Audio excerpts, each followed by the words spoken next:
Jean-René Matignon, je suis le directeur technique de Pichon-Longueville et de Château-Pibran. Alors 2012, aujourd'hui, c'est un vin qui est friand, qui se présente, je crois, très bien, puisque nous sommes en train de présenter notre vin à toute la profession. C'est un vin surtout qui se caractérise par un fruit très précis, fruit rouge très mûr, fruit noir au niveau aromatique. La texture du vin, le tanin, est soyeux. Il est très harmonieux, fin, équilibré, et surtout il y a une très belle acidité qui est présente mais sans être remarquée. Et donc ça donne au vin une certaine tonicité, une fraîcheur qui rend le vin dynamique en bouche. Donc ça surprend les gens s'attendent quelquefois à des vins un petit peu éteints, et au contraire on leur présente un vin avec plein de tonicité, plein de vigueur, et c'est vraiment l'esprit du millésime. Alors Pibran, c'est notre petit joyau sur Pauillac, c'est vraiment un vin qu'on choisit particulièrement avec des vieilles vignes de Cabernet et de Merlot qui sont placées sur des terroirs différents. Le Cabernet sur des graves classiques sur argile, qui donnent des vins puissants mais avec une belle profondeur. Et les Merlots sont sur des graves sur calcaire, ce qui donne un toucher de bouche très particulier, qui donne un côté crayeux au vin qui est tout à fait particulier à Pauillac. Donc ça donne un assemblage un petit peu avec une majorité de Merlot, donc plutôt sur cette fraîcheur crayeuse qui donne un dynamisme au vin, et puis une structure enrobée par les Cabernets qui est très attrayante. Donc on a un vin en fait relativement accessible, puisqu'on a évidemment privilégié sur ce millésime la finesse et l'élégance, sans essayer d'aller chercher des tanins trop rustiques. On a plutôt privilégié cette élégance dans le millésime, surtout sur Pibran. Alors, les Tourelles, c'est le vin de notre génération, puisque c'est le vin qu'on a créé, qu'on a planté.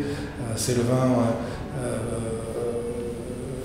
de notre époque. C'est un vin à base Merlot Cabernet Franc, tout en finesse, en élégance et en distinction. Un vin accessible aussi en dégustation. On privilégie bien sûr des tanins ronds, soyeux lors de notre travail en vinification. C'est un vin qui il va être élevé une douzaine de mois en barrique. Là aussi on évite de trop marquer l'élevage.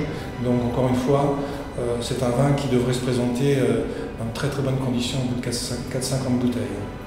Alors le Baron, bien sûr, c'est le classicisme par excellence. C'est une grosse passe Cabernet Sauvignon, des très vieilles vignes, 80% de Cabernet Sauvignon dans l'assemblage. Les graves classiques des grands terroirs de Pauillac.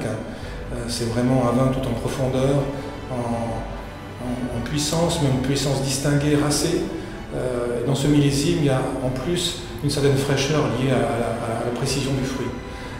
Là aussi, c'est un vin qui se présente de façon très harmonieuse, qui est accessible, qui peut déjà s'apprécier par les dégustateurs. Donc on a une très belle base pour un élevage qui va encore durer une douzaine de mois. Donc on est sur des élevages longs, sur un vin classique et puissant.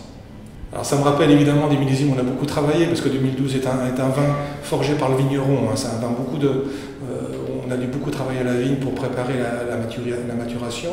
Et moi ça me rappelait 88, qui est un millésime aussi tardif, qu'on a vendangé en octobre.